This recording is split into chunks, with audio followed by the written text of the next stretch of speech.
but you can't blow my house down. Amen. You may huff and puff, but you can't blow my house down. So I was sitting at home the other day and I was thinking, Lord, what would you have me to say today?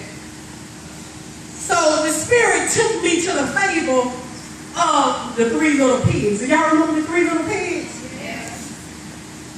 It was about a big bad wolf, which is able to blow down the first two pigs' houses made of straw and wood.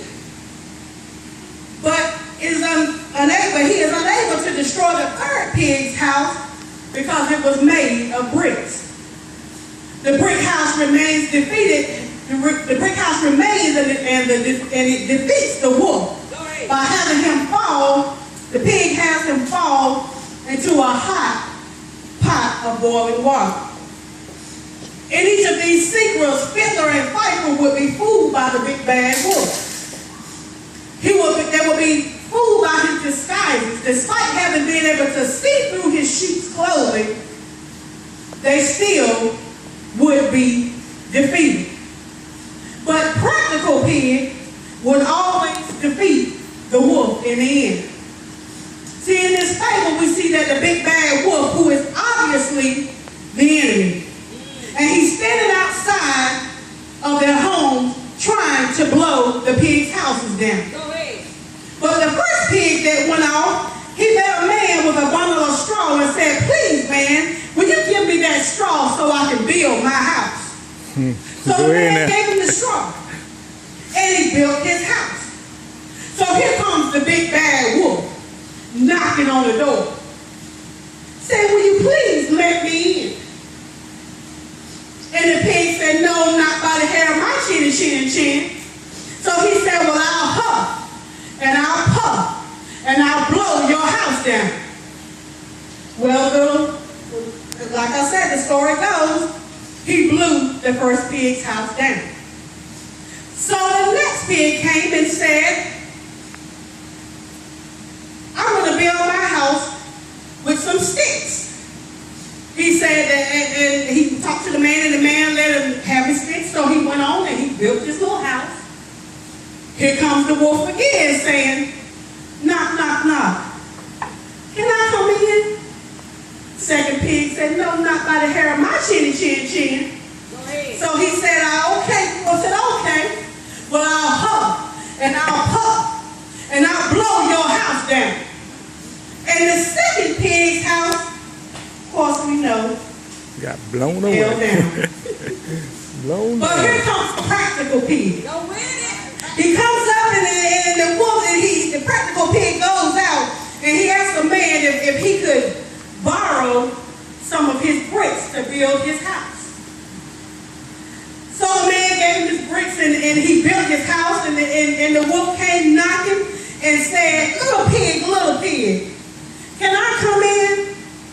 Practical Pig said, "No, not by the hair of my chinny chin chin." So the wolf said, "Then I'll huff, and I'll puff, and I'll blow your house down."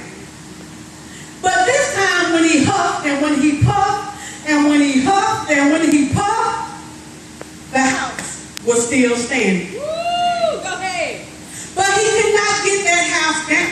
So when he found out that he could not get the house down, here comes the wolf coming with another plan. So the little pig said, so the wolf said, "I know where some nice field turnips are." The pig said, "I know where some nice field of turnips are. Would you like some of these pigs? Like some of these turnips?" And the wolf said, "Where are they?" He said, "Oh, they're at Mr. Smith's home field." So the wolf said, "Okay, I'll go. Will you be ready in the morning?" He says, "I'll call you, and we'll go get some turnips together."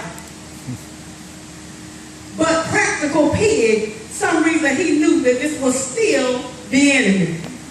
So Practical Pig decides that since they had to meet at 6 o'clock, he would get up at 5 o'clock and go to the field of the turnips and get his food. So when 6 o'clock came, the wolf came just like he said he would. He was going to come and he was going to knock on the door. He would knock and said, Practical